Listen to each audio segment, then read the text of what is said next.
لا حول ولا قوة إلا بالله العلي العظيم. بسم الله الرحمن الرحيم. الحمد لله الملك الحق المبين رب الشهداء والصديقين، والصلاة والسلام على حبيب إله العالمين سيد الأنبياء والمرسلين خاتم النبيين أبي القاسم محمد.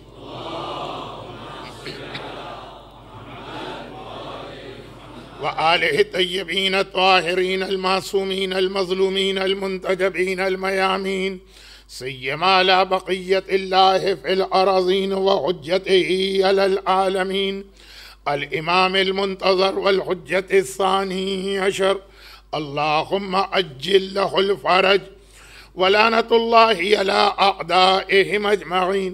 أما بعد، فقد قال الله عز وجل في كتابه المبين وفرقانه المتين وقرآنه المجيد: بسم الله الرحمن الرحيم. أحسب الناس أن يقولوا آمنا وهم لا يفتنون ولقد فتنا الذين من قبلهم فليعلمن الله الذين صدقوا وليعلمن الكاذبين.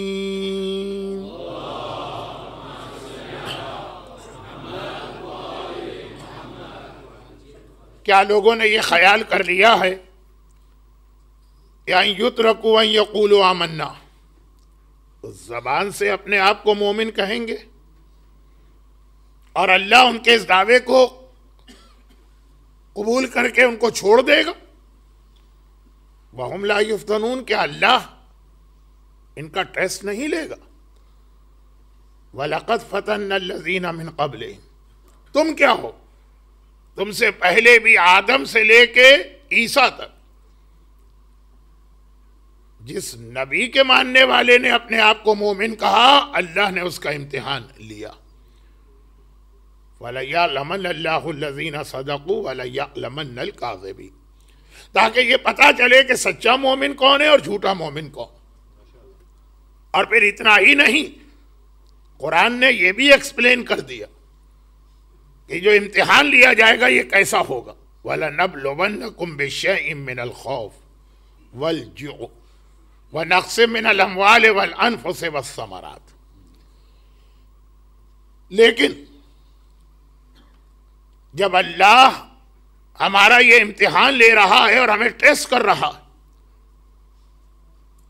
تو ساتھ میں ہمیں ایک بہت بڑی نعمت، ایک اللہ کی بلیسنگ، ایک باؤنٹی، ایک خاص برکت اللہ کی جانب سے، یہ ایک گفٹ کہ بڑے سے بڑا امتحان کیوں نہ ہو، اللہ نے دعا کی شکل میں، دعا یہ اللہ کی ایک نعمت ہے، یہ اللہ کی ایک رحمت ہے، یہ اللہ کی جانب سے مومن کے لیے گفٹ ہے کہ بڑے سے بڑا امتحان کیوں نہ ہو، دعا کو استعمال کرنا سیکھو۔ وَإِذَا سَأَلَكَ عِبَادِي عَنِّي فَإِنِّي قَرِيبٌ أُجِيبُ دَعْوَةَ الدَّاعِ إِذَا دَعَانِ، اے میرے بندے اطمینان رکھ، میں تجھ سے انتہائی قریب ہوں۔ فَإِنِّي قَرِيبٌ أُجِيبُ دَعْوَةَ الدَّاعِ، دعا کرنے والا دعا کرتا ہے، میں فوراً اس کو جواب دیتا ہوں۔ مگر ہمارا موضوع دعا نہیں، ہمارا موضوع ہے دعا اور کرنٹ سچویشن۔ اور اس کے لیے ایک جملہ میں پھر کہہ دوں جو میں نے فرسٹ مجلس میں کہا ہے، اور اب وہ ٹائم آ گیا ہے کہ ہم اس جملے کی ڈیٹیل میں جائیں، اور وہ جملہ یہ ہے کہ دعا کے حوالے سے ہمارے ذہن میں جیسے ہی ہم لفظ دعا سنتے ہیں، معصومین میں سے ہمارے ذہن میں چوتھے امام آتے ہیں۔ جیسے اگر آپ لفظ زیارت سنیں گے تو فوراً کربلا ذہن میں آئے گی، جبکہ ہر معصوم کی قبر کی زیارت زیارت ہے۔ جیسے آپ خطبے کا لفظ سنیں گے، خطبہ، تو نہج البلاغہ اور مولا آپ کے ذہن میں آئیں گے۔ لفظ دعا اور چوتھے امام، اور پھر میرا وہ جملہ کہ پورے 12 امام میں چوتھے امام اور امام زمانہ کا یہ ٹائم پیریڈ، آخری زمانہ، یہ سب سے زیادہ ایک دوسرے سے سملر ہیں اور میچ کر رہے ہیں۔ چوتھے امام کا اور آج کا زمانہ ایک جیسا ہے، اور چوتھے امام نے اپنے زمانے میں دعا کو صحیفہ کاملہ کی شکل میں گفٹ بنا کر ہمیں دیا. تو اب یہ اس پر ہم کو بات شروع کرنا ہے، مگر اس سے پہلے یہ 2-3 چھوٹی چھوٹی باتیں آج بہت جلدی جلدی مکمل کر لی جائیں. دعا ایکسپٹڈ نہیں، ریجیکٹ، پھینک دی جاتی ہے منہ پر. نمبر 1 اس آدمی کی کہ جو احسان کو بھلا دیتا. اور لفظ احسان بہت بڑا، اس میں والدین تو آتے ہی ہیں، اس کے اندر ٹیچرز تو آتے ہی ہیں، لیکن اس میں بہت سارے لوگ آتے ہیں جو میں نے 1-2 دن کوشش کی تھوڑا سا سمجھانے کی. دوسرا بہت ہی اہم مسئلہ. اچھا اب یہ دوسری بات اتنی فیمس ہے، اتنی فیمس ہے، اتنی فیمس ہے، اتنی فیمس ہے کہ اس کو بتانے کا دل بھی نہیں چاہ رہا.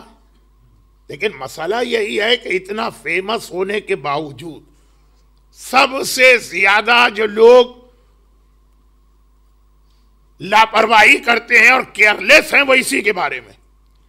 بھئی یہ حدیث کس نے نہیں سنی کہ حضرت موسیٰ کے زمانے میں ایک مرتبہ بارش نہیں ہوئی، اور چونکہ اس زمانے میں ہر قوم کی اکنومی ڈیپینڈ کرتی تھی ایگریکلچر پر، اور بارش از دا اونلی سورس جس سے یہ فصلیں پیدا ہوتی. لوگ یہ دیکھ رہے ہیں کہ اب اگر بارش نہیں ہوئی تو ہماری اس سال کی ساری فصلیں جل جائیں گی، اور وہ کارپس یا فصلیں جو ایگریکلچر والے لوگ ہیں جانتے ہیں، وہ اگر پرابلم ہوا تو یہ سارا سال اب یہ پرابلم رہے گا. یہ بزنس نہیں ہے کہ آج لاس ہوا تو کل پروفٹ. یہ فصلیں ہیں کہ ایک فصل گئی تو 6 مہینے تک یا کبھی 1 سال تک اب اور کوئی کسی قسم سے انکم کا چانس نہیں. تو گھبرا کے آئے. آپ کو معلوم ہے کہ ایک اسپیشل نماز ہے بارش کی، اونلی نماز ہے اسلام میں جو سنت ہے، مستحب ہے، اور پھر بھی اس کے اندر جماعت الاؤڈ ہے. ہاں 1-2 اور سنت نمازوں کے بارے میں ہے، جیسے نماز عید غدیر، لیکن اس میں مراجع میں اختلاف ہے. کچھ مرجع پرمیشن دیتے ہیں کہ غدیر کے دن کی نماز بھی آلدو ایک سنت نماز ہے جماعت سے پڑھ سکتے ہیں، اور بعض مراجع کہتے ہیں کہ نہیں، غدیر کی نماز بھی جائز نہیں. بارش کی نماز اس دا اونلی نماز کے تمام مجتہدین اس مسئلے پہ متفق، کیونکہ اتنی اسٹرانگ حدیث پلس رسول اللہ کا اپنا عمل.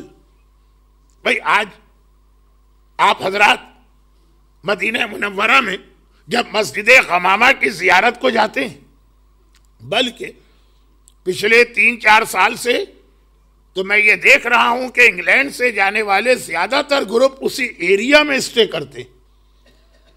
جو مسجد غمامہ ہے اس کے قریب میں جو نئے ہوٹلز بنے ہیں، پچھلے 3-4 سال سے میں دیکھ رہا ہوں کہ لندن کے، انگلینڈ کے زیادہ تر گروپ کا اسٹے بھی وہیں پہ ہوتا.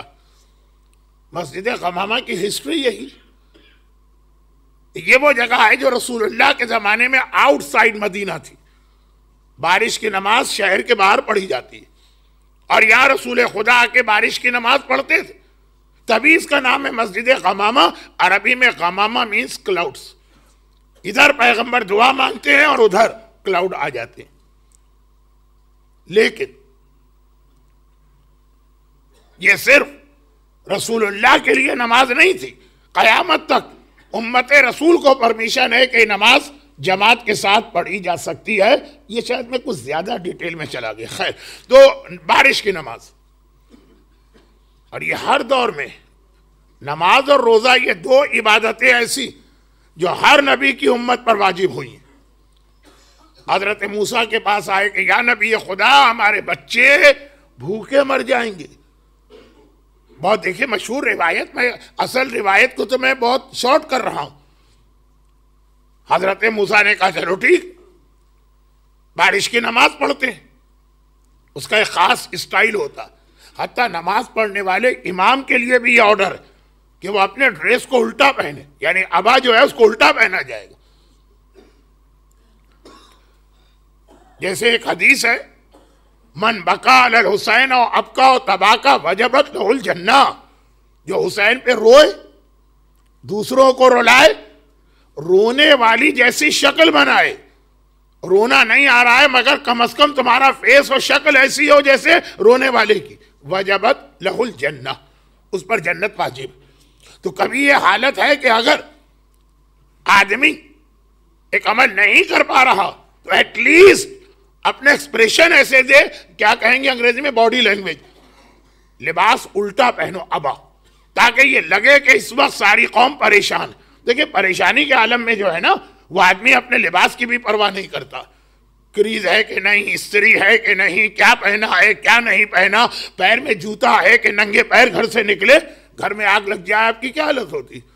بیوی سے کہتے ہیں کہ کوٹ نکالو اور پینٹ نکالو اور استری کرو اور اس کے بعد میں گھر سے باہر نکلوں گا.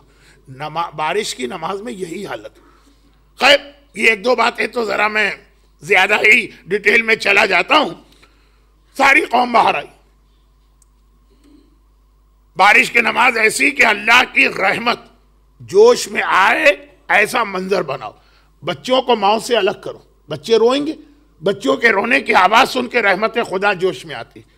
جانوروں کے بچوں کو بھی ان کی ماؤں سے الگ کرو، ایک ایسا ایٹماسفیئر بناؤ.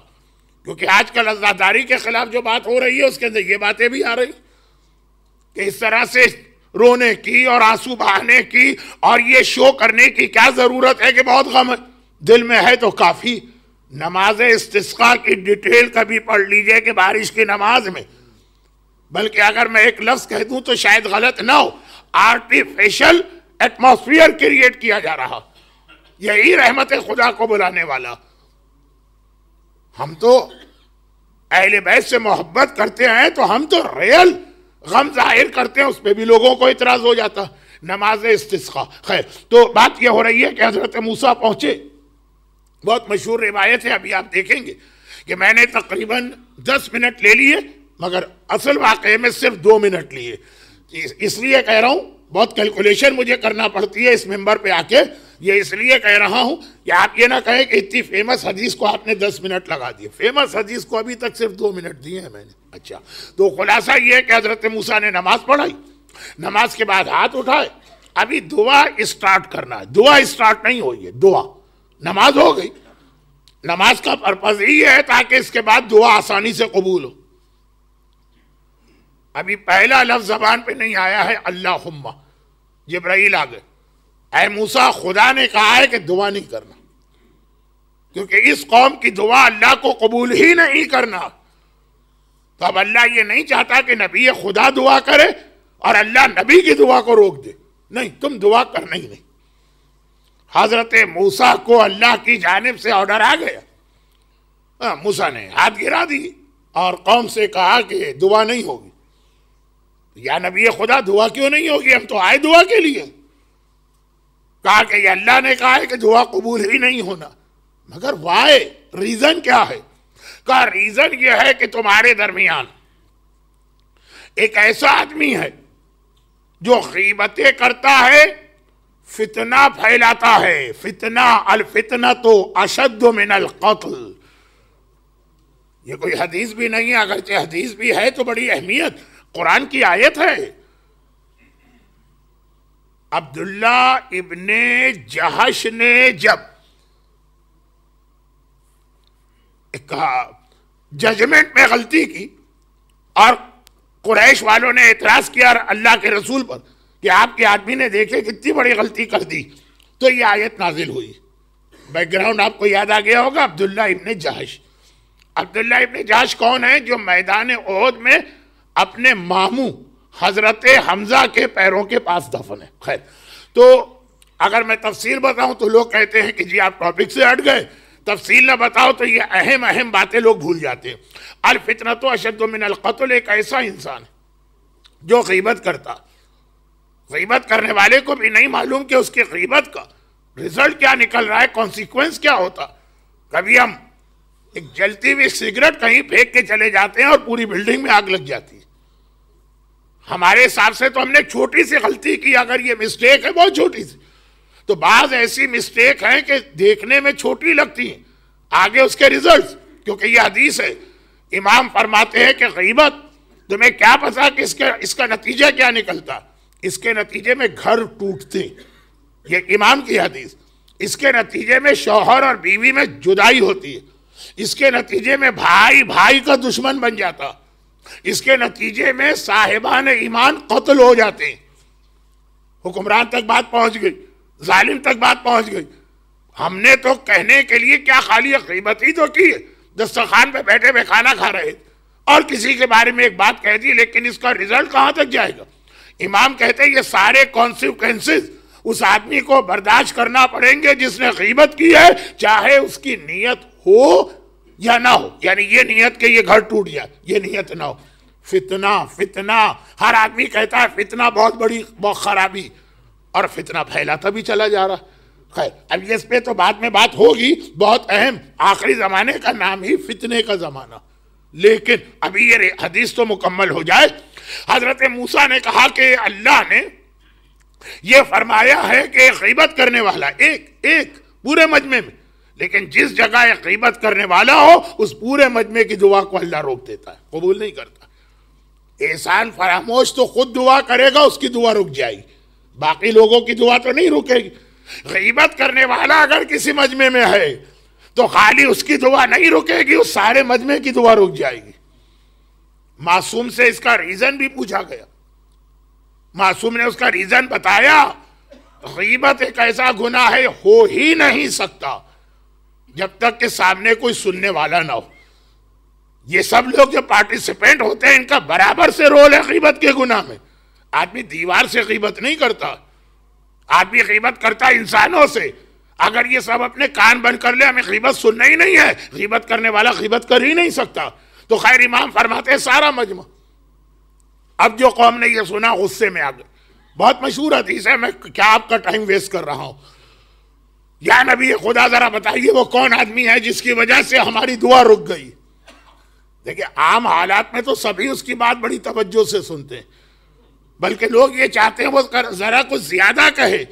اس نے کہا کہ پتہ ہے فلاں آدمی نے کیا کہا؟ نے کہا اچھا یہ کہا اس نے؟ نہیں یہ نہیں ہو سکتا، میں یقین نہیں آ رہا، یہ اس لیے کہا کہ دو اور باتیں وہ اس کے بارے میں کہہ دے۔ اب قوم جب مصیبت میں آ گئی، اب ہر ایک کو غصہ، وہ کون آدمی؟ اچھا وہ جو آدمی ہے اصل میں اس کو تو پتا ہے نا کہ میں ہوں، وہ گھبرا گیا کہ آج اگر قوم کو میرے بارے میں پتا چل گیا تو یہ اچھی طرح سے میری پٹائی بھی کریں گے، ماریں گے بھی، کنڈیم بھی کریں گے، درمیان سے نکال بھی دیں گے۔ آج تو بڑی ذلت ہوگی۔ دل ہی دل میں کہا خدا بندہ میرے آج کے گناہ کو معاف کر دے، اب تک کے غیبت کے گناہ کو آئندہ یہ گناہ نہیں کروں گا۔ حضرت موسیٰ نے قوم سے کہا کہ ہم میں غیبت کرنے والا، اس کی وجہ سے دعا رک رہی۔ اس نے توبہ کی دل ہی دل میں، کیونکہ آج وہ ڈر رہا ہے نا کہ ساری قوم اس کے اگینسٹ ہے۔ حضرت موسیٰ پھر اللہ کی طرف، خدا بندہ یہ قوم کہہ رہی ہے کہ اس کا نام کیا؟ کہا کہ اے موسیٰ قوم سے کہو کہ اب جلدی سے اپنے اپنے گھروں میں چلے جائے، بہت تیزی سے بارش آ رہی ہے، اب ٹائم نہیں ہے یہاں پہ کھڑے رہنے کا۔ حضرت موسیٰ کہتے خدا بندہ یہ بارش تو نے تو منع کر دیا تھا کہ دعا قبول نہیں ہوگی۔ کہا لیکن اس نے اتنی سچی توبہ کی کہ اس کی توبہ کی برکت سے بغیر دعا کے دعا قبول ہو رہی، دعا نہیں مانگی مگر اللہ دعا قبول کر رہا۔ روزے دار کے لیے بھی یہی حدیث، ہر سال آپ پڑھتے ہیں نا ماہ مبارک رمضان میں کتابوں میں یہ واقعہ، اور اگر آپ نہیں پڑھتے تو علماء آپ کو یاد دلاتے ہیں نا روزے دار کی دعا کی طاقت۔ قیس کا واقعہ، قیس کا، میں اسی لیے اشارہ کر رہا ہوں کہ آپ کو یاد آ جائے قیس کا واقعہ۔ پہلے زمانے میں جب اسلام میں روزہ آیا تھا پہلے سال تو کیا یہ طریقہ تھا جو آج کا طریقہ؟ پہلے سال جو روزہ آیا تھا اس وقت حکم یہ تھا کہ روزہ رکھو، افطار کے وقت کھانا کھاؤ، لیکن پوری رات کھانے پینے کی اجازت نہیں ہے۔ جیسے ہی تمہیں پہلی نیند آئے گی اس کے بعد اب رات کے وقت بھی روزہ رکھنا، اور دن کے وقت پہلی نیند۔ اب فرض کیجئے کہ اگر 7:30 پہ روزہ بریک ہوتا افطار، ایک آدمی نے کھانا کھایا 9:30 وہ اس کو نیند آ گئی، اب 9:30 سے لے کے اگلے دن پوری رات پورا دن اگلے دن سن سیٹ کے وقت وہ روزہ کھولے گا۔ دوسرا آدمی ہے، اس نے افطار کیا، 11 بجے اس کو نیند آئی، وہ 11 بجے تک کھا پی سکتا ہے، پہلی نیند آ گئی چاہے آدھے گھنٹے بعد جاگ جائے، اس کو روزے کے عالم میں رہنا پڑے گا۔ یہ آج کوئی نیا پرابلم لے کے لوگ نہیں آتے ہیں کہ مولانا یہ 18 گھنٹے کے روزے تو ہم سے نہیں رکھے جا رہے، یہ 20 گھنٹے کا روزہ تو ہمیں ظلم لگ رہا، یہ 22 گھنٹے کا روزہ تو ہماری طاقت سے باہر۔ اچھا یہ ساری باتیں جو کہتے ہیں، لیکن ہر بات کے آخر میں لوگ مجھے کہتے ہیں کہ مولانا تو ایسا لگ رہا ہے کہ آپ کا ایک ہی موضوع رہ گیا، لیکن میں کیا کروں؟ قوم جو بات بھی کرتی ہے آخر میں ایک جملہ ضرور بڑھا دیتی۔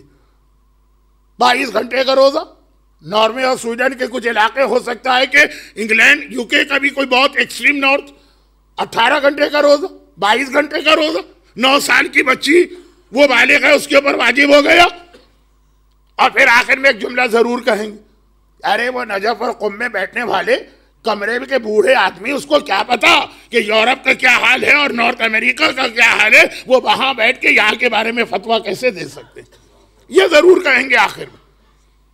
کسی بھی موضوع پہ ڈسکشن ہو رہا ہو، آخر میں بات ضرور پہنچے کہ آگے مرجعیت کی توہین پر۔ لیکن یہ الگ بات ہے کہ جہاں 18 گھنٹے کا یا 20 گھنٹے کا یا 22 گھنٹے کا روزہ ہو، اس کے کچھ فقہی مسئلے ہیں، وہی عالم بتائیں گے جو اس ٹاپک پہ بات کر رہے ہیں۔ کیونکہ مجھ سے مسلسل یہ کمپلین کی جا رہی ہے کہ مولانا آپ ٹاپک شروع کرتے ہیں پھر ادھر ادھر چلے جاتے ہیں، ٹائم ختم ہو جاتا، تو میں اپنے آپ پہ بہت کنٹرول کر رہا ہوں، لیکن یہ سارے پرابلم کا سلوشن ہے۔ 18 گھنٹے کا روزہ خالی یورپ میں نہیں ہے، ایران کے کچھ علاقوں میں بھی 18 گھنٹے کا روزہ 1400 سال سے چلا آ رہا ہے۔ خیر میں ادھر نہیں جاتا، لیکن اسلام کے شروع میں جو روزے تھے وہ 18 گھنٹے کے بھی تھے اور 20 گھنٹے کے بھی تھے اور 22 گھنٹے کے بھی، ڈیپینڈ کرتا ہے کہ آپ کو کتنے روزہ افطار کے کتنی دیر کے بعد نیند آ گئی۔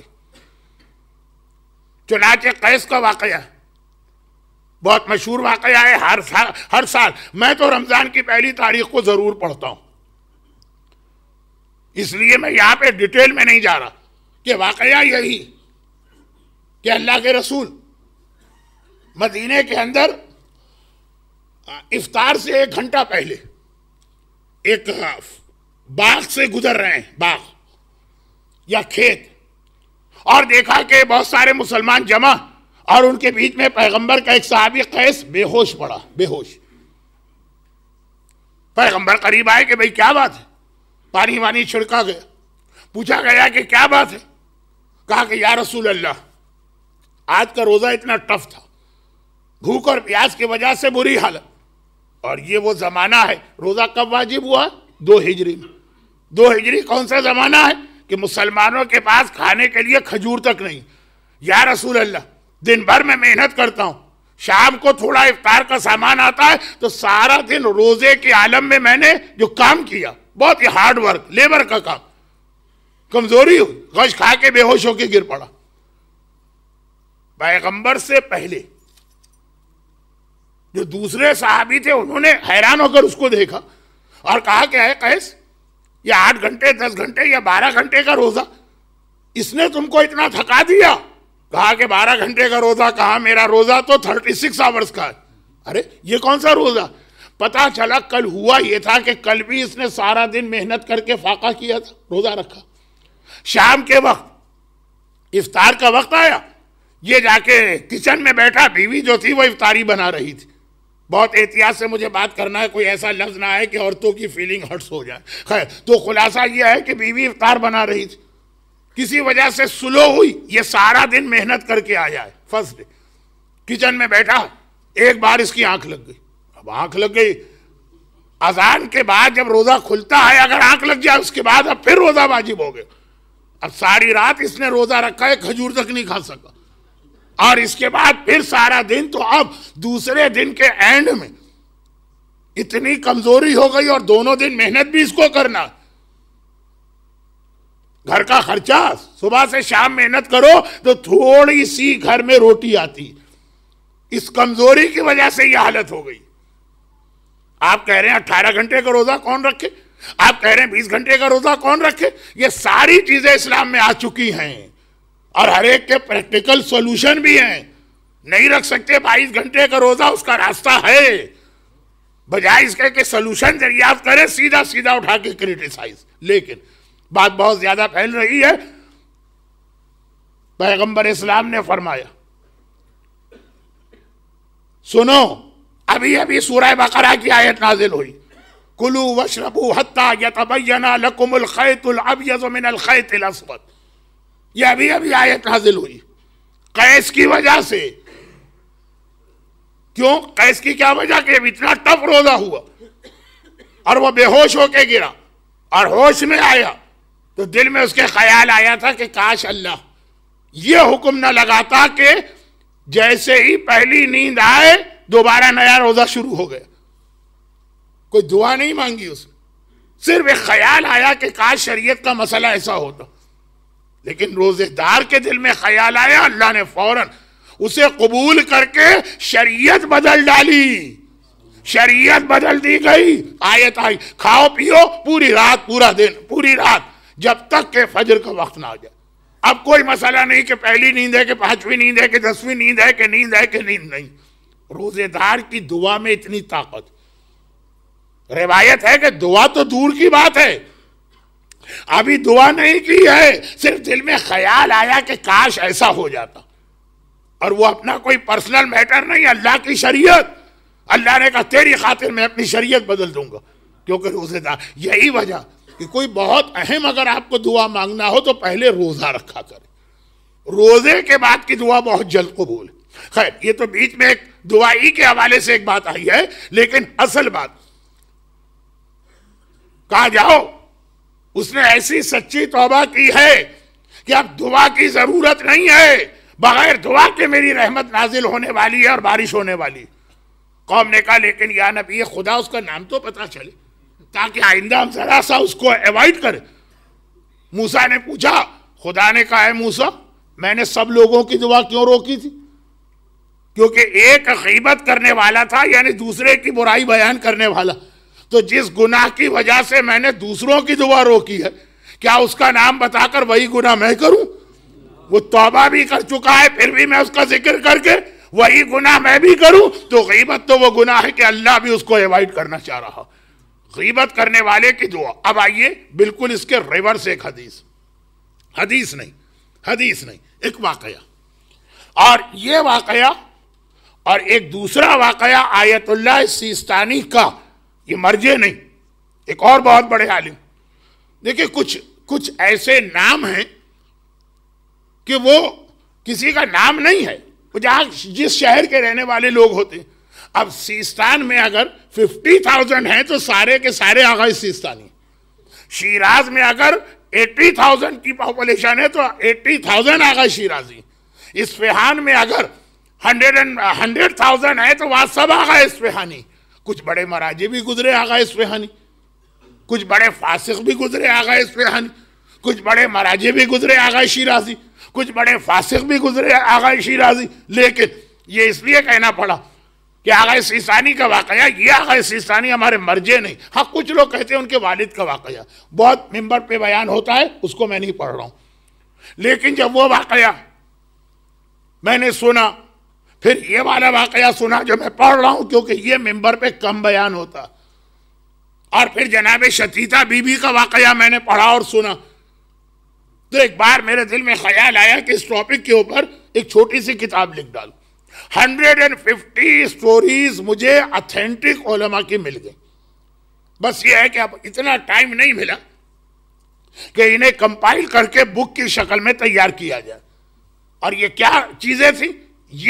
یہ وہ سٹوریز تھیں جس میں زمانے کے امام کسی مومن کی نماز جنازہ پڑھنے کے لیے آئے تھے، اور اس طرح آئے تھے کہ جو معرفت رکھتے ہیں انہوں نے پہچان لیا کہ یہ امام آئے. یہ کون مومن ہے؟ کیا اس نے ایسی نیکی کی؟ اتنا اس کا ہائی سٹیٹس کہ غیبت میں رہنے والا زمانے کا امام اس کی نماز جنازہ پڑھنے آیا. اور نماز جنازہ میں لاسٹ دعا تو آپ کو پتا، اللہم ان کان محسنا فزد فی احسانہ و ان کان مسیئا فتجاوز عنہ. چاہے انہی الفاظ میں دعا مانگی جائے یا کوئی اور الفاظ میں. نماز جنازہ کے اندر لاسٹ جو دعا ہے شہادتین کے بعد، درود کے بعد، عام مومنین اور مومنات کی دعا کے بعد آخری دعا خاص اس میت کی ہوتی. اے خدا اگر یہ نیکی کرنے والا تو اس کے اجر میں اضافہ فرما، گناہگار تو میں دعا کرتا ہوں اس کے سارے گناہوں کو معاف کر دے. ہم اور آپ یہ جملہ کہیں اور کسی کے جنازے پہ امام زمانہ یہ جملہ کہیں، کتنا فرق ہوگا. تو اب پہلا واقعہ اس میں جناب شتیتا کا آتا. صرف اتنا فرق ہے کہ شتیتا بی بی کے جنازے پر 7ویں امام آئے تھے کیونکہ وہ 7ویں امام کے زمانے کی مومنہ تھی. لیکن بات وہاں سے شروع ہوا. پہلا اتھینٹک اور فیمس واقعہ ہمارے پاس ہے کہ کسی مرنے والے کے جنازے میں شرکت کے لیے سینکڑوں میل دور سے امام آئے. گرچہ سلمان فارسی کے جنازے پہ بھی مولا نے جا کے شرکت کی تھی، لیکن وہ سلمان ہے. سلمان کی تو بات ہی نہیں ہو رہی ہے، بات ہو رہی ہے ہم جیسے عام لوگوں کی. تو سوال پوچھا تھا نا راوی نے، اور یہ راوی وہ تھا جو 2 مہینے پہلے مدینے میں امام کی زیارت کر چکا تھا، 1.5 مہینے پہلے مکے میں امام کے ساتھ حج کر چکا تھا، تو اچھی طرح پہچانتا تھا امام کو. مولا اس شتیتا کے جنازے پہ کیوں آئے؟ کہا اس لیے کہ یہ اپنا خمس بہت ہی ریگولر دیتی تھی. ریزن نمبر 1، ریگولر خمس دینے والا. اور یہ غیبت کا واقعہ بھی نہیں ہے کہ پھر یہ اعتراض کیا جائے پتہ نہیں وہ امام تھے کہ نہیں تھے، کس نے پہچانا، ہم کیسے یقین کریں. یہ تو اس وقت کا واقعہ ہے کہ امام ظاہر ہیں اور وہ راوی گواہی دے رہا جو امام کے ساتھ پورا حج کر کے آیا. کہا خمس. اچھا اب شیطان کبھی یہ برداشت کرے گا کہ ایک آدمی کو ساری زندگی اس نے بہکا دیا اور آخر میں اس کے جنازے پر امام آ کر اس کے لیے دعا کر دے؟ کبھی برداشت نہیں کرے گا کہ امام آئے. تو وہ گناہ بھی ہم سے کروا لے گا جس کے نتیجے میں امام جنازے پر آ سکتے ہیں اور نہیں آتے. یہ لفظ واضح کروں، اللہ کے رسول، خبر آئی، بات سے بات نکل رہی ہے، یہ میرا اسٹائل. خبر آئی کہ اللہ کے رسول مدینے میں آج ایک صحابی کا انتقال ہو گیا. شہید ثانی علیہ الرحمہ نے کتاب شرح لمع میں الدین والقرض کے فقہی مسائل میں یہ روایت لکھی. میں نے اس لیے کہا کہ روایت جو ہے نا،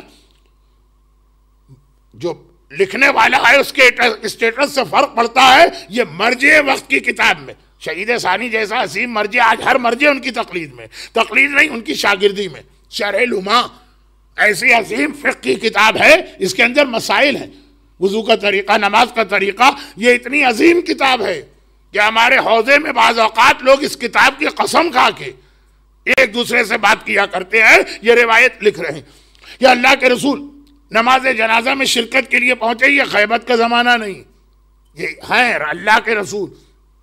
جب جنازے کے لیے پہنچے تو مجمع تھا، مرنے والے کی نماز جنازہ میں لوگ آ ہی جاتے ہیں، اور اس وقت تو مدینہ تھا بھی بہت چھوٹا اور لوگوں کے پاس ٹائم بھی زیادہ تھا.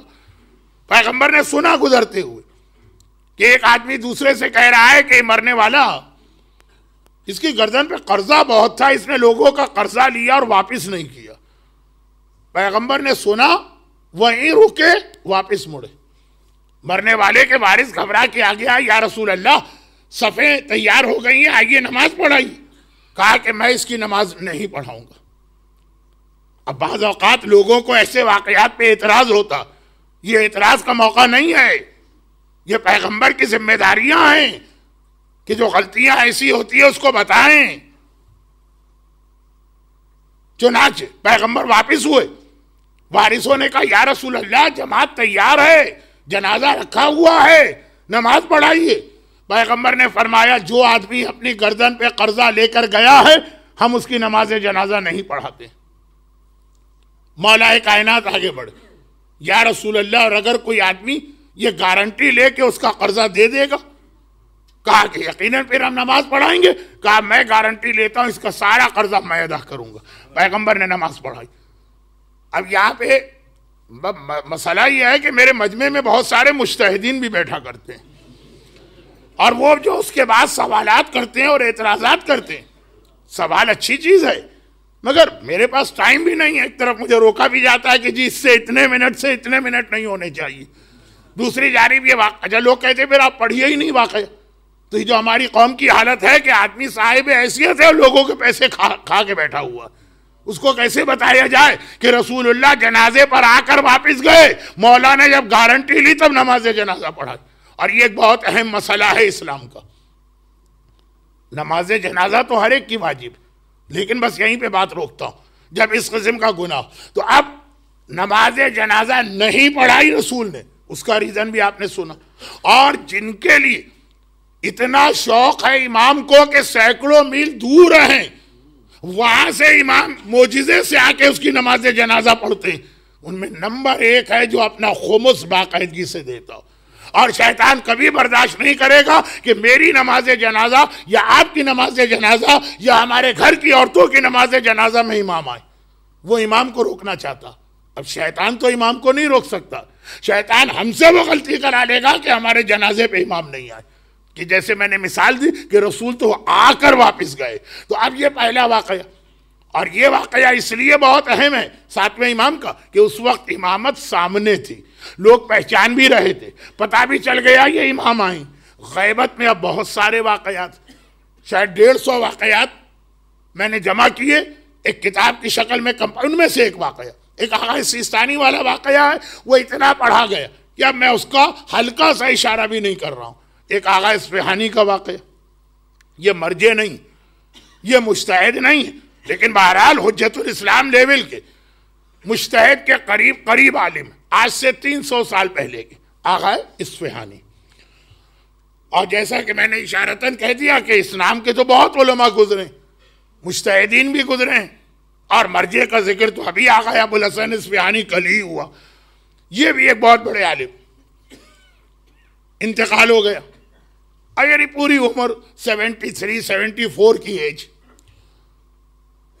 اور جب ان کی نماز جنازہ شروع ہوئی تو ان کے ایک دوست نے جو خود بھی انہی کے لیول کا عالم تھا, دیکھا کہ امام زمانہ نماز جنازہ میں آ گئے, اور ان عالم کی نماز جنازہ سب لوگوں کے ساتھ امام زمانہ نے بھی پڑھی. اب جب امام نظر آ گئے صفوں میں, تو جو دوست ہے اس سے تو اپنی نماز نہ پڑھی جائے, دل چاہ رہا ہے نماز توڑو, جا کے جلدی سے امام کی زیارت کر کے ہاتھ کو بوسا دو. مگر اب نماز شروع ہو چکی ہے, وہ بھی نماز جنازہ. یہ حدیث تو آپ کو یاد ہے کہ 5 موقع ایسے ہیں جہاں بات چیت کرنے والے کی 70 سال کی عبادت ویسٹ ہو سکتی ہے. ان میں سے ایک یہ تشییع جنازہ یا جنازہ, خاموش, نماز تو کمپلیٹ کرنا. نماز ختم ہوتے ہی کیا ہوتا, لوگ جنازے کو کندھا دینے کے لیے چلتے. ان کا دل اب نہ لگے اگرچہ ان کے دوست کا جنازہ, مگر امام کے ہوتے ہوئے اپنے دوست کا جنازہ توجہ بھی نہیں ہے, دوڑے امام کی طرف, اور امام بڑی تیزی سے واپس جا رہے ہیں. مولا مولا مولا صرف اتنا بتا دیجئے کہ آخر آپ اس نماز جنازہ میں کیوں آئے. کہا یہ خود بتائے گا. یہ کہہ کے چلے گا, یہ خود بتائے گا. وہ تو مر چکا, وہ کیسے بتائے گا. اب ذرا گھبرا گئے, کیونکہ مرنے والے سے تو کوئی بات ایسے ہی معلوم ہو سکتی ہے کہ ہم خود مر جائیں, تو پھر جا کے اس کی ملاقات ہوگی ہماری برزخ کے وادی السلام. کیا مطلب اس کا. شب جمعہ سوئے, شب جمعہ مرنے والوں کی روحیں اللہ کی اجازت سے گھروں میں آتی ہیں, خواب میں آتی ہیں, سامنے آتی ہیں. بہت سارا, بہت لمبا موضوع, بلکہ یہ کہیے کہ میرا اصل موضوع تو وہی ہے. یہ ساری باتیں تو بس میں آپ کو اور اپنے آپ کو ذرا سا مطمئن کرنے کے لیے کر رہا ہوں, ورنہ میں قبر والا باپو تو اس لیے تو نہیں کہلاتا تھا نا کہ زمانے کے حالات پڑھ رہا ہوں, میں تو قبر کے حالات پڑھتا تھا. تو اب اصل موضوع میرا وہی ہے. یہ جملہ میں نے کیوں کہا کہ جب اصل موضوع کسی کا آ جائے تو بالکل آؤٹ آف کنٹرول ہو جاتا ہے, وہ ادھر چلا جاتا ہے. میں روک رہا ہوں اپنے آپ کو. شب جمعہ ان کے یہی دوست خواب میں آ گئے, عالم مجتہد کے قریب. انہوں نے گھبرا کے پہلا سوال یہ کیا کہ یہ بتاؤ کہ کیا تمہیں پتا چلا کہ آخر تمہارے جنازے میں زمانے کا امام کیوں آیا. کہا کہ مجھے پتا چلا, بلکہ خود امام نے مجھے آرڈر دیا کہ میں تمہیں جا کے تمہارے سوال کا جواب دوں. اور وہ یہ ہے کہ باقی عبادتیں تو ہر آدمی کرتا, نمازیں ہیں، روزے ہیں، دعائے کمیل ہے، حج ہے، زیارت ہے، چیریٹی ہے، والدین کی خدمت ہے. اور 300 سال پہلے تو گناہ کرنا مشکل بھی بہت تھا. نہ گانا سننا اتنا آسان تھا، نہ شراب پینا اتنا آسان تھا، نہ ایڈلٹری اتنی آسان تھی. 300 سال پہلے ماحول ہی کچھ اور تھا. تو کون سا ایسا اسپیشل نیکی کا کام ہے کہا کہ دو. پھر میں عرض کر دوں، یہ واجبات نہیں بتائے جا رہے ہیں، یہ چیزیں واجب نہیں ہیں آپ پر، یہ والنٹیئر ہی ہیں. ثواب لینا ہے تو یہ عمل ہے، نہیں لینا ثواب مت کرو یہ عمل، لیکن گناہ نہیں ملے گا، ثواب اور بینیفٹ بھی نہیں ملیں گے. کیا باتیں؟ کہا دو باتیں.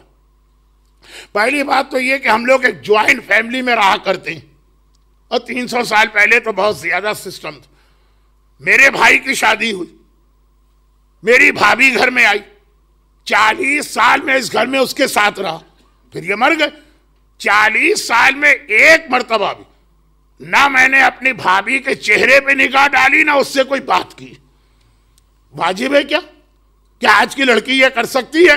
کیا آج کا لڑکا یہ کر سکتا ہے؟ مسئلہ یہ نہیں ہے، واجبات کی بات نہیں. مسئلہ یہ ہے کہ انسان روحانیت کا اسٹیٹس بہرحال ہائی انہی چیزوں سے ہوتا. کم کھاؤ، کم سو، کم بولو، واجب ہے کیا؟ واجب نہیں ہے.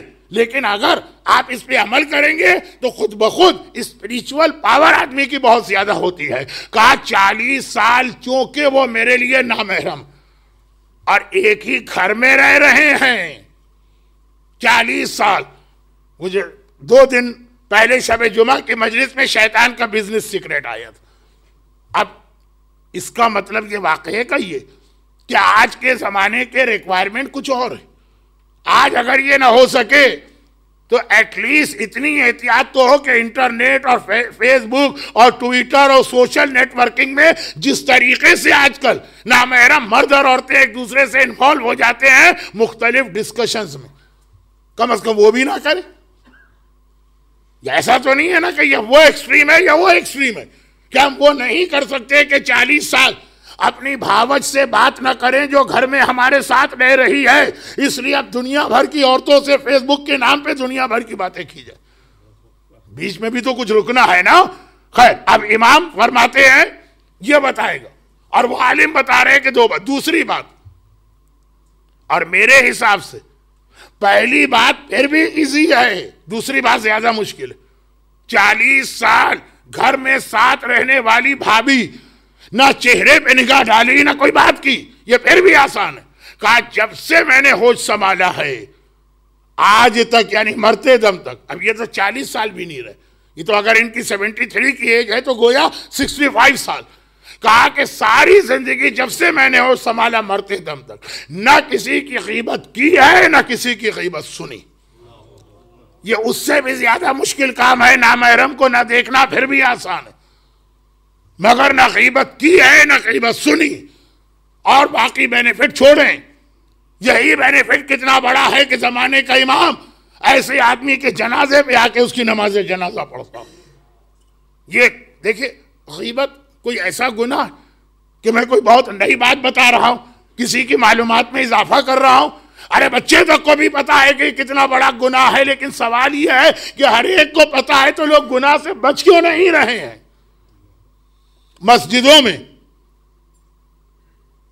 نامحرم کو نہیں دیکھتے ہم لوگ، عورتیں وہاں، آپ یہاں پہ امام باڑوں میں نامحرموں کو نہیں دیکھتے ہم لوگ. میں نے کہا نا کہ یہ پہلی بات پھر بھی آسان ہے.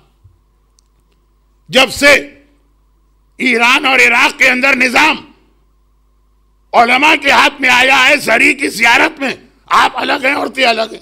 ورنہ یہ آپ مجمع جانتا کہ پہلے مشہد کے اندر بھی مرد عورتیں 7 زری کا طواف کرتے تھے، کربلا میں بھی نجف میں بھی الگ، مدینے کے اندر الگ. اب مکے میں ایک مجبوری چل رہی. مکہ انشاءاللہ میری کل کی یعنی منڈے کی تقریر کا ایک عنوان. لیکن غیبت مسجدوں میں بھی ہوتی، مین ہال میں ہوتی ہے، دوسری اور تیسری صف میں ہوتی ہے، شاید پہلی میں بھی ہوتی ہو. امام باڑوں میں غیبت ہوتی، کربلا کے روضے کے صحن میں غیبت ہوتی. زری کے طواف کے درمیان میں نے اپنے کانوں سے غیبت سنی. پہلے گناہ سے زیادہ یہ بڑا گناہ اور زیادہ مشکل ہے.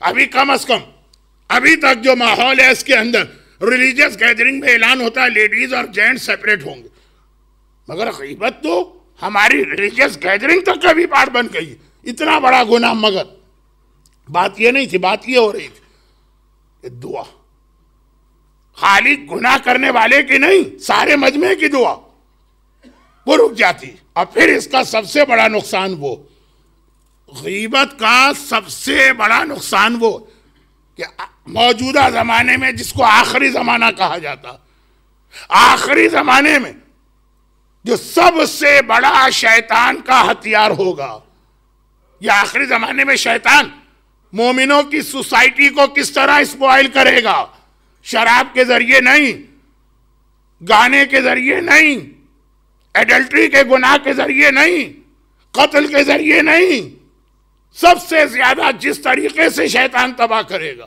وہ ہے فیملی لائف کو توڑ کر، اور غیبت کا اس میں بہت اہم حصہ، فتنہ اور فساد۔ اور یہاں پہ رک کے ایک بات ایسی کہہ دوں کہ آج یہ بات شروع ہوگی، مثلا یہ بات تو آج کمپلیٹ ہوگی، اس کا کنکلوژن اور اس کا میرے ٹاپک سے کیا تعلق ہے یہ چیز کل آئے گی۔ اب اتنے دنوں کے بعد تو آپ کی سمجھ میں یہ بات آ گئی ہوگی کہ بہت ساری باتیں میں اسی مجلس میں کمپلیٹ نہیں کر پاتا ہوں، پاکستان میں کمپلیٹ کر لیتا ہوں، کیونکہ وہاں مجھے 3 گھنٹے دیے جاتے ہیں کہ 3 گھنٹے تو آپ کو پڑھنا ہی پڑھنا ہے۔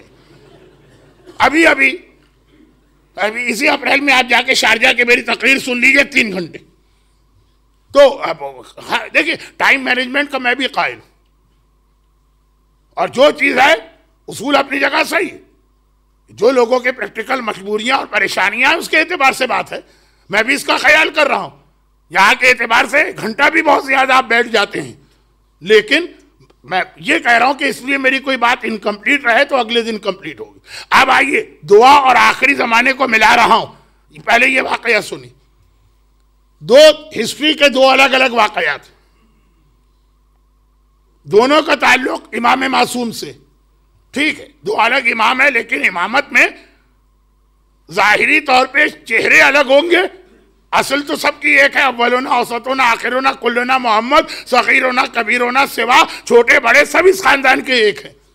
2 واقعات، پہلا بہت مشہور ہے اور وہاں سے میرا وہ والا وعدہ آگے چلے گا کہ چوتھے امام کے حالات بہت مشہور ہے، خالی اشارہ کروں گا آپ سمجھ جائیں گے کہ کون سا واقعہ بتا رہا ہوں۔ حشام ابن عبد الملک ابن مروان ابن حکم، بہت مشہور ظالم بادشاہ، حج کے لیے گیا، حاجی لوگ تو خاص طور پہ میری بات سمجھیں گے، حج کے لیے گیا، ہر ایک کو تمنا ہوتی ہے حجر اسود کو بوسہ دیا جائے۔ دشمنوں کا ایک طریقہ ہوتا ہے، پہلے وہ خود ہی ایک پرابلم کریٹ کرتے ہیں، سنیے پرابلم کریٹ کرتے ہیں، اور جب اس پرابلم کی وجہ سے لوگ بہت پریشان ہو جاتے ہیں تو پھر ایک ڈسٹرکشن والا سلوشن لے کے آتے ہیں۔ نارمل حالات میں کوئی ان کا وہ ڈسٹرکٹیو سلوشن نہیں سنے گا، لیکن جب پریشان ہو گئے، جیسے 2 باتیں لوگ کہتے ہیں، ابھی میں کینیڈا میں گیا تھا تو کورٹ میں کیس بھی چل رہا تھا، 2 باتیں، یہ باتوں کی ذمہ داری میری نہیں، کہا جاتا ہے کہ بہت ساری ایسی کمپنیز جو اینٹی وائرس پروگرام بناتی ہیں، پہلے وہ کمپیوٹر کے وائرس پیدا کرتی ہیں، وہ وائرس پھیلاتی ہیں، اور جب اس کی وجہ سے ہر آدمی پریشان ہوتا، فائلز کرپٹ ہو رہی، پاسورڈ جو ہے وہ دوسروں تک پہنچ رہے ہیں، کریڈٹ کارڈ محفوظ نہیں ہو رہا، تب وہ سامنے لاتے ہیں کہ یہ ہمارا اینٹی وائرس پروگرام استعمال کیجئے، آپ کا کمپیوٹر بالکل سیف ہوگا، خوشی سے لوگ خریدتے، لیکن پرابلم بھی اسی نے کریٹ کیا۔ عام حالت میں لے کے آئے کہ 80 پاؤنڈ کا پروگرام خریدیے، ہر آدمی کہے گا ہمارے پاس فالتو پیسے نہیں، ہم تو 8 پاؤنڈ نہ دیں، 80 کہاں سے دیں، جماعت کے لوازم ہم نہیں دیتے ہیں، ریکویسٹ پہ ریکویسٹ ہوتی رہتی ہے، تم کون سے آ گئے؟ لیکن پہلے پرابلم کریٹ کیا۔ اسی طرح سے ایک اور بات کہی جاتی ہے، واللہ عالم، بہت ساری دوائیوں کی کمپنیاں پہلے بیماریاں کسی علاقے میں پھیلاتی ہیں، اور جب بیماری پھیل جاتی ہے کہتے ہیں یہ ہے دیکھیے ہمارے پاس اس کا سلوشن، یہ ہماری دوا استعمال کیجئے بیماری ختم ہو جائے گی۔ پہلے وائرس پھیلائیں گے پھر ویکسین لے کر آئیں گے، اور یہ ساری چیزوں کے لیے تو آپ کو پتا ہے نا، ہم بیچارے 3rd ورلڈ کی کنٹریز جو ہیں نا وہ بہترین نشانہ ہوتے ہیں، وہی طریقہ کار جو ہے وہ شیطان کا ہے، بلکہ اصل میں شیطان کا طریقہ کار ہے جو ان لوگوں نے بھی اختیار کیا، اگر یہ دونوں باتیں صحیح۔ اور وہ آج کل حج میں بھی ہو رہا، پہلے پرابلم کریٹ کر رہے ہیں خود اور پھر اس کا سلوشن لے کے آ رہے ہیں۔ وہ سلوشن کیا؟ وہ مثلا حجر اسود کے لیے سلوشن کیا آیا؟ یہی تو آیا ہے نا کہ حجر اسود کی وجہ سے کراؤڈ بہت زیادہ ہو جاتا، آرام آرام سے لوگ طواف کر رہے ہیں، آرام آرام سے لوگ، آج میرا ٹاپک حج نہیں ہے، وہ کل، یہ تو ایک بہت ہی واضح مثال جو حج پر نہیں گیا وہ بھی سمجھ رہا، کہا لوگ بہت آرام سے طواف کر رہے ہیں، حجر اسود کے قریب آیا، خود بخود وہی کراؤڈ ہے، لیکن ایک ایسا مجمع کا پریشر بلڈ ہونے لگا کہ جان خطرے میں پڑ جاتی۔ اگر حجر اسود یہاں سے ہم ہٹا دیں تو پھر کون آدمی یہاں پہ رکے گا؟ پوچھ لیجئے پرانے حاجیوں سے۔ پہلے حجر اسود کو مینشن کرنے کے لیے زمین پہ ایک لائن ڈرا کی گئی تھی، اس کی وجہ سے کتنا پرابلم ہوتا تھا کہ جیسے ہی وہ لائن قریب آتی تھی سارا مجمع رکنے لگتا تھا۔ اب پیچھے سے کراؤڈ آ رہا ہے، آگے کا کراؤڈ وہاں پہ رکا ہے، یہاں رک کر اللہ اکبر کہہ کے آگے بڑھنا، جان خطرے میں تھی۔ انہوں نے وہ لکیر وہاں سے مٹا دی، ریموو کر دی، کہا اب حجر اسود، یہ نیا سجیشن ہے اس وقت کہ حجر اسود کو ہی ہٹا دو۔ اسلام میں کوئی واجب کو تھوڑی ہے کہ خانہ کعبہ میں حجر اسود لگا رہے۔ دیکھیں یہ سلوشن، پہلے پرابلم کریٹ کیا، آج ایک پوری سائنس ہے کراؤڈ مینجمنٹ، کس طرح سے کراؤڈ کو مینج کیا جاتا۔ تو حجر اسود پہ اتنا رش ہوتا، آج اس سے فائدہ اٹھا رہے۔ اس ٹاپک سے ریلیٹڈ ایک دو بہت اہم باتیں میں کل بیان کروں گا، کیونکہ مجھے یہ یقین ہے کہ فرام منڈے ٹو تھرسڈے وہ کراؤڈ آئے گا جو خالی مجھے سننا چاہتا۔ اب یہ آج کل ویکنڈ میں تو جو لوگ چھٹی ہے تو وہ ذرا ثواب کے لیے بھی آ کے بیٹھ جاتے ہیں، میں کیوں ان کو پریشان کروں۔ تو اب ہشام ابن عبد الملک ابن مروان ابن حکم، چھوڑیے اتنا لمبا نام، اتنا تو ہمیشہ اپنے والدین کا بھی شجرہ یاد نہ ہو جو میں سنا رہا ہوں۔ ہشام حج کے لیے آیا حجر اسود کو بوسہ دینا، اب اتنا رش ہے حجر اسود پر، 3 بار اس نے کوشش کی میں قریب جا کے بوسہ دوں، اور پبلک پریشر نے اس کو اٹھا کے پیچھے کر دیا۔ چنانچہ وہ آخر میں جا کے بالکل اینڈ میں کھڑا ہو گیا، دیکھ رہا ہے کراؤڈ کو کیسے روکا جائے۔ اتنے میں اس نے دیکھا کہ کوئی آیا، وہ جانتا ہے، پہچانتا ہے، کبھی اس طرح سے اپنے آپ کو انوسینٹ اور اگنورینٹ بنا کے ظاہر کرنا ہوتا۔ دیکھا وہ آیا، سارا مجمع ہٹ گئے، خود بخود ایک راستہ بنا آنے والا، بڑے اطمینان سے حجر اسود تک گیا، حجر اسود کو بوسہ دے کے پیچھے ہٹا۔ اس نے چاروں طرف دیکھا، کہا یہ کون آدمی، خوب جانتا ہے کون آدمی ہے، لیکن ایک طرح سے امام کو ڈیگریڈ کرنے کے لیے فرزدق قریب کھڑے تھے، بس ایک بار جلال میں آ گئے اور وہ قصیدہ پڑھا چوتھے امام کے بارے میں۔ تو نہیں جانتا، یہ وہ ہے جسے مکہ پہچان رہا ہے، جسے بطھا پہچان رہا ہے، جسے حجر اسود پہچان رہا۔ پتا چلا یہ چوتھے امام، ٹھیک ہے۔ ہشام کون ہے؟ بنو امیہ کا بادشاہ، یعنی یزید کا سکسیسر۔ اب ایک واقعہ ہسٹری میں، دوسرا واقعہ سنیے، اور گھڑی میں آپ سے زیادہ میں گھڑی دیکھ رہا ہوں، دوسرا واقعہ سنیے۔ راوی صادق آل محمد امام جعفر صادق علیہ الصلوۃ والسلام کے ساتھ، یہ ہے ہماری قوم کا اس وقت کا سب سے بڑا پرابلم، جہاں دعا کی بہت سخت ضرورت۔ یہاں سے ہمارا ٹاپک شروع ہوگا، یعنی ٹاپک تو چل رہا ہے لیکن ذرا سا سیکوینس میں آ جائے گا ٹاپک۔ راوی امام کے ساتھ گیا حج پر، دیکھا امام نے پورا طواف کر لیا، یعنی 7 راؤنڈ 7 سرکٹ پورا طواف کیا امام نے، اور مقام ابراہیم کے پیچھے نماز پڑھ کے امام صفا مروہ کی طرف چلے گئے۔ راوی نے حیران ہو کر کہا، فرزند رسول، آپ نے حجر اسود کو بوسہ نہیں دیا، حجر اسود کی طرف آپ گئے بھی نہیں، جبکہ آپ کے سارے بزرگ اپنے ہر طواف میں حجر اسود کو بوسہ دیتے تھے۔ اللہ کے رسول کا طواف ہمارے پاس کتابوں میں پوری ڈیٹیل کے ساتھ، کہاں سے شروع کیا، کہاں رکے، کہاں بوسہ دیا، کہاں اپنا سینہ اور پیٹ دیوار کعبہ سے ملایا، اور اس موقع پہ کیا دعا پڑھی، پورا۔ مولا معصومین چوتھے امام، مولا آپ نہیں گئے۔ اب چھٹے امام کا جواب سنیے، وہ چوتھے امام، یہ چھٹے امام، کتنا فرق ہے دونوں کے درمیان، کتنا ڈسٹینس ہے ٹائم کے اعتبار سے، ہارڈلی 50 سال۔ 95 ہجرہ میں 4تھ امام کی شہادت، 148 ہجرہ میں 6 امام کی شہادت، ہارڈلی 50 سال کا فرق ہے، لیکن 50 سال میں کتنا بڑا چینج آیا۔ چھٹے امام کہتے ہیں کہ سنو، ہمارے بزرگ جب طواف کے لیے آتے تھے تو مجمع ان کو پہچانتا تھا، ان کو جانتا تھا، ان کے اسٹیٹس کو معرفت رکھتا تھا، وہ ان کے لیے خود ہی راستہ دیتا تھا، وہ جا کے بوسہ دے کے آ جاتے تھے۔ آج لوگ ہمیں نہیں جانتے، آج لوگ ہمیں نہیں پہچانتے، آج لوگ ہماری معرفت نہیں کرتے۔ آج اگر ہم حجر اسود کو بوسہ دینے جائیں تو مجمع کو پش کرنا پڑے گا، مسلمانوں کو اذیت دینا پڑے گی۔ ہر ایک کو پتا ہے کہ حجر اسود کے قریب آپ جائیں تو 2 آدمیوں کو ادھر ہٹائیں گے، کسی کو کونی ماریں گے، کسی کی کونی کھائیں گے، کوئی آپ کے اوپر چڑھے گا، کسی پہ آپ چڑھیں گے، پھر حجر اسود تک پہنچتے۔ امام نے کہا کتنا ہی نرمی کے ساتھ کوئی آگے بڑھے، بہرحال دوسرے لوگوں کو دھکا تو لگے گا۔ میں نہیں چاہتا کہ ایک سنت کام کی خاطر حرام سے ملتا جلتا کام مجھ سے ہو جائے۔ حجر اسود کو بوسہ دینا میکسیمم سنت ہے، واجب تو نہیں، اور مسلمان کو اذیت دینا حرام ہے۔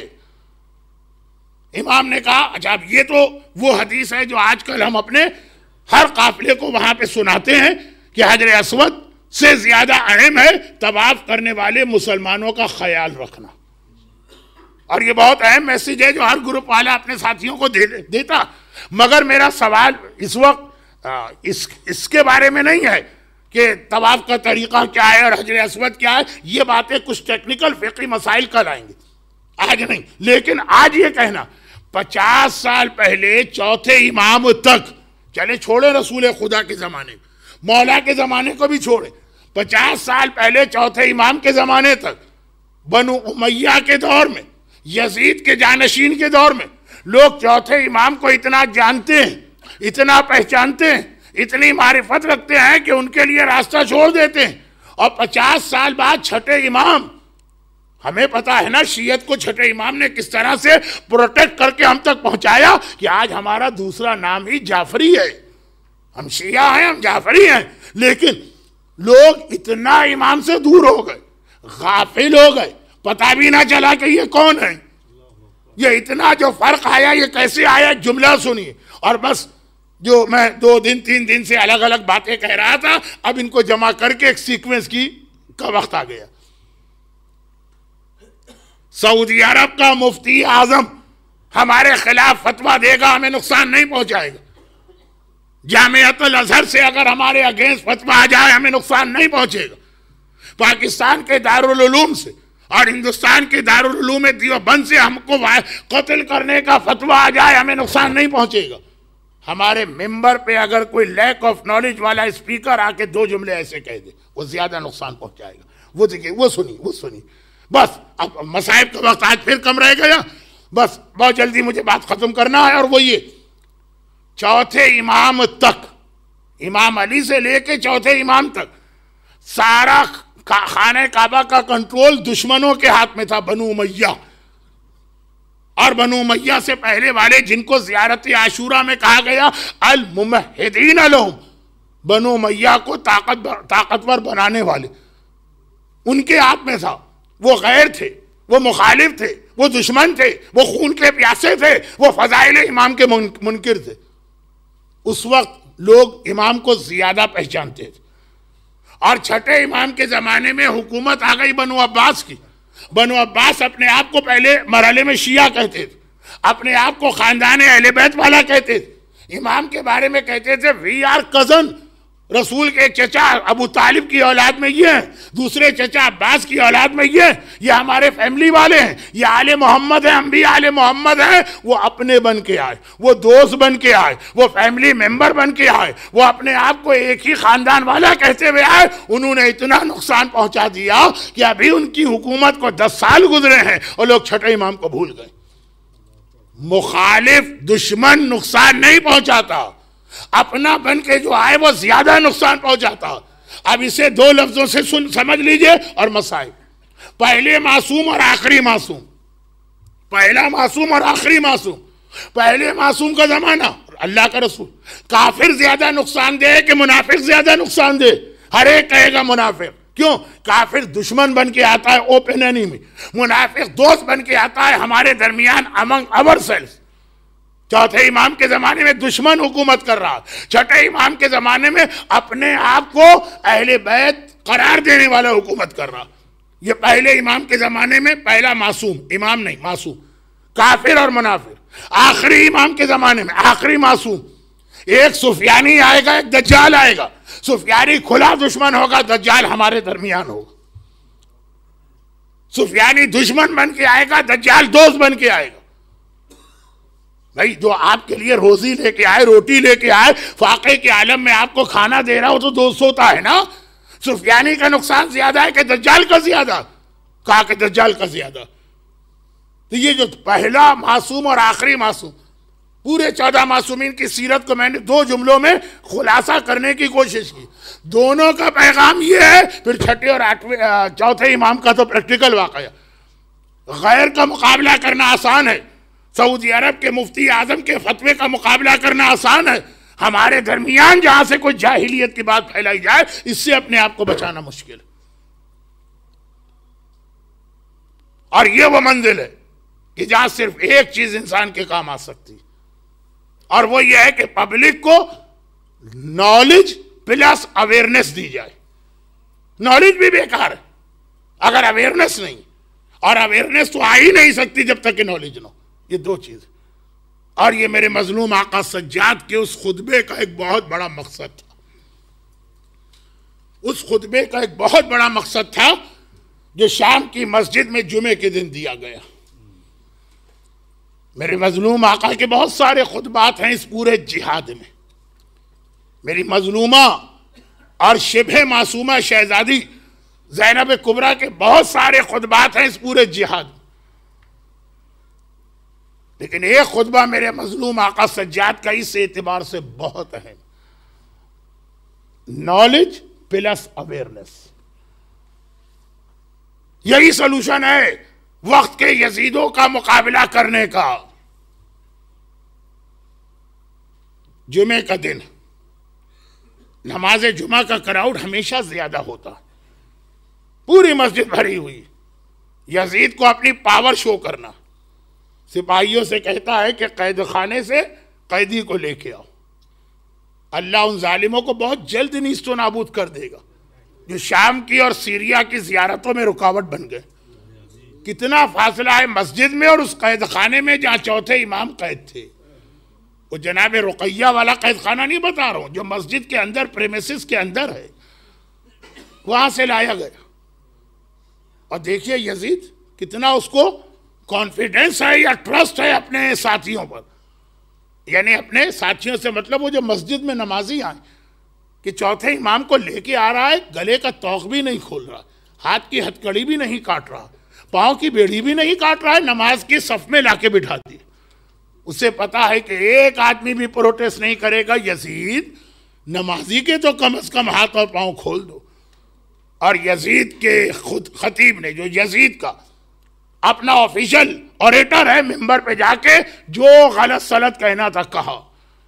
میرے مظلوم آقا نے سب کچھ سنا، جہاں جہاں آبجیکشن کرنا تھا آبجیکشن بھی کیا، اس کے بعد کھڑے ہوئے۔ آسان نہیں تھا کھڑا ہونا، اپنا کھڑا ہونا نہ سمجھیے کہ آپ نے زمین پہ ہاتھ رکھا اور کھڑے ہو گئے۔ یہ وہ ہے جس کے ہاتھوں میں اتنی وزنی ہتکڑیاں، یہ وہ ہے جس کے پاؤں میں اتنی وزنی بیڑیاں، یہ وہ ہے جس کے گلے میں توقع خاردار۔ کس طرح سے میرا مظلوم امام کھڑا ہوا اور مجمع کو دیکھ کے کہا، یزید تیرے آدمی کو جو کہنا تھا کہہ دیا، مجھے اجازت ہے میں بھی کچھ کہوں۔ امام محتاج نہیں ہے کہ یزید پرمیشن دے تو کہیں گے، مقصد تھا مجمع کو انوالو کرنا۔ بس جب یہ امام نے کہا تو یزید کے ریپلائی سے پہلے مجمع کہے اٹھا، ہاں یزید ہم بھی سننا چاہتے ہیں، یہ آدمی کیا کہے گا۔ یہ چاہتے تھے امام، اتنی اویئرنیس آ جائے کہ مجمع خود کہے کہ ہم امام کو سننا چاہتے ہیں۔ اور یہی وجہ ہے کہ جیسے ہی مجمع نے کہا، چوتھا امام ممبر پہ گیا، ممبر پہ گیا۔ پھر بھی یزید کی جانب نہیں دیکھا کہ وہ یس کہتا ہے کہ نو۔ یزید کے باپ کا ممبر کوئی تھوڑی ہے کہ اس سے پوچھا جائے گا۔ مجمع کو اویئر کر کے امام گیا اور کیا خطبہ دیا۔ بس صرف 2 جملے مجھے کہنا، اس سے زیادہ آج وقت نہیں۔ لیکن پہلے خطبے کا ایک حصہ، جو مجھے جانتا ہے سو جانتا ہے، جو نہیں جانتا تو میں اپنا انٹروڈکشن کرا دوں۔ انا ابن محمد المصطفیٰ، انا ابن علی المرتضیٰ، انا ابن خدیجۃ الکبریٰ، انا ابن بنت نبیک، انا ابن مکہ و زمزم و صفا و مروہ۔ میں محمد مصطفیٰ کا بیٹا ہوں، میں علی مرتضیٰ کا دل بند ہوں، میں تمہارے نبی کی بیٹی کا بیٹا ہوں، میں خدیجۃ الکبریٰ کا بیٹا ہوں، میں مکے کا مالک ہوں، میں زمزم و صفا و مروہ کا وارث ہوں، اور میں اس کا بیٹا ہوں جس کا سر پس گردن سے جدا کیا گیا، جس کے اہل بیت کو قیدی بنا کے بازاروں اور درباروں میں گھمایا گیا۔ ایک بار دربار میں کوہرام بپا ہوا، یزید گھبرا گیا، ایک جملہ وہ کہا جو اس سے پہلے کربلا کے میدان میں ہرملہ سے عمر سعد نے کہا تھا۔ گھبرا کے یزید کہتا، اے مؤذن اقطع کلامہ، اس کے کلام کو کاٹ دے۔ اذان شروع ہوئی، مولا سجاد نے خطبہ روکا، بس میرے آخری دو جملے، پہلا جملہ آپ سے ہے، دوسرا جملہ آقا سجاد سے ہے۔ آپ سے یہ ہے کہ آپ نے سن لیا، بہت آرام سے سن لیا، لیکن ذرا ہم جیسوں سے بھی پوچھئے، ہم تو اسٹوڈنٹ، جب ممبر پہ خطیب جاتا تو اسے گردن کی آزادی چاہیے، ہاتھوں کی آزادی چاہیے، پیروں کی آزادی چاہیے، کیونکہ کبھی چہرہ گھمانا پڑتا ہے، ہاتھوں سے اشارہ کرنا پڑتا ہے، لیکن ہماری جان نثار شام کی مسجد کے اس خطیب پر جو ممبر پر بھی ہے مگر اس حالت میں کہ گلے میں طوق ہے، چہرہ گھما نہیں سکتا، ہاتھوں میں ہتھکڑی ہے، ہاتھوں سے اشارہ کر نہیں سکتا، لیکن پھر بھی کیسا خطبہ دی۔ اور ایک جملہ آقا سجاد سے، مولا میں آپ کے مصائب کو کم نہیں کر رہا، مولا آپ کے مصائب سب سے زیادہ، مگر صرف ایک جملہ اس وقت کہنا ہے، مولا آپ کا کلام کاٹنے کی ضرورت پڑی تو یزید نے اذان استعمال کی، لیکن جب آپ کا بابا میدان کربلا میں علی اصغر کو لے کے آیا تو عمر سعد نے کہا، ہرملہ اقطع کلام الحسین، حسین کا کلام کاٹ۔ وہاں کوئی اذان نہ تھی، 3 بھال کا تیر چلا۔ 3 بھال کا تیر کسے کہتے ہیں؟ جس کا وزن اصغر کے وزن سے زیادہ ہے، جو گھوڑے کی گردن توڑنے کے لیے استعمال ہوتا ہے۔ اس طرح اصغر کے گلے میں لگا کہ ایک سرے سے دوسرا سرا اصغر کا کلیدہ چھد گیا۔ حسین نے تیر نکالنا چاہا، اصغر تڑپ اٹھا۔ ایک بار حسین نے کہا، اصغر مجھے پتا ہے تجھے بہت تکلیف ہو رہی ہے، مگر شیر خدا کا پوتا ہے، حسین کا بیٹا ہے، عباس جری کا بھتیجا ہے، میں تیر نکالتا ہوں، تڑپنا نہیں۔ تیر تو نکالا مگر بچے کا دم بھی نکل گیا، خون کا فوارہ بلند ہوا۔ آقا نے یہ خون اپنے ہاتھ میں لے کے آسمان پر پھینکنا چاہا، آسمان کانپ اٹھا۔ مولا یہ خون ناحق نہ آئے، قیامت تک بارش نہیں ہوگی۔ زمین پہ پھینکنا چاہا، زمین لرز اٹھی۔ آقا یہ خون ناحق نہ آنے پائے، قیامت تک سبزہ پیدا نہ ہوگا۔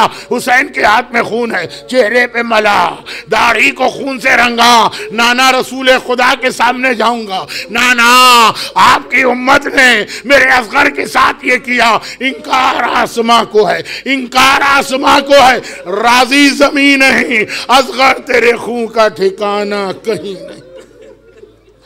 خدا بندہ یہ میرا عقیدہ بھی ہے، تجربہ بھی ہے اور مشاہدہ بھی، کہ جہاں مصائب علی اصغر بیان ہوتے ہیں، اصغر کی دادی فاطمہ ضرور تشریف لاتی۔ خدا بندہ تجھے اصغر کے اس خون ناحق کا واسطہ، میرے مظلوم آقا سید الساجدین کے اس امتحان کا واسطہ، جو لوگ آج کی مجلس میں گریہ کر رہے ہیں، ان کے گریہ کا واسطہ ان کو، ان کے گھروں کو، ان کے گھر والوں کو، ان کی اولادوں کو، ان کے رزق کے ذرائع کو دنیا اور آخرت کی ہر پریشانی سے محفوظ فرما۔ دنیا بھر کے شیعان حیدر کرار کی مدد فرما، ظالموں کو نیست و نابود فرما، ہمارے تمام مرحومین کی مغفرت فرما، بیماروں کو شفائے کاملہ عطا فرما، صاحبان ایمان کو روزی کی ہر پریشانی سے محفوظ فرما۔ پروردگارا ہم سب کو اس ماحول میں خود اور اپنی اولاد کو اسلام پہ عمل کرانے کی توفیق عطا فرما، ظہور امام میں تعجیل فرما۔